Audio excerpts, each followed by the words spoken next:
সকালের দিকে যে পরিমাণ ঠান্ডা থাকছে তাতে করে মাঠে আসাই হয়ে যাচ্ছে কষ্টকর, কিন্তু চ্যালেঞ্জ যেহেতু নিয়েছি তাই মাঠে আসতেই হবে। আর মাঠে চলেও এসেছিলাম, প্রথমে একটুখানি হেঁটে নিয়ে তারপরে বেশি কিছুক্ষণ দৌড়েছি। আর দৌড়ানোর পর করছিলাম এক্সারসাইজ করছিলাম, তার কারণ আমার ভুঁড়িটা কমাতে হবে, এটা কিন্তু আমার প্রথম টার্গেট।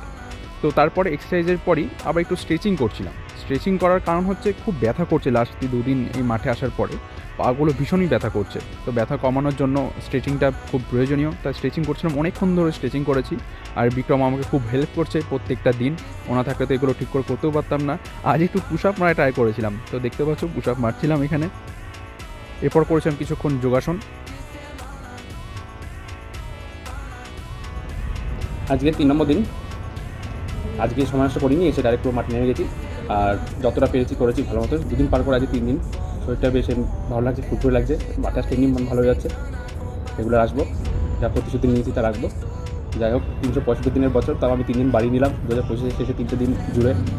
মানে আগামী কাল থেকে নতুন বছর শুরু হচ্ছে। চলো, সকলকে আগাম শুভেচ্ছা জানিয়ে দিচ্ছি নতুন বছরের জন্য। Stay tune. Okay, by.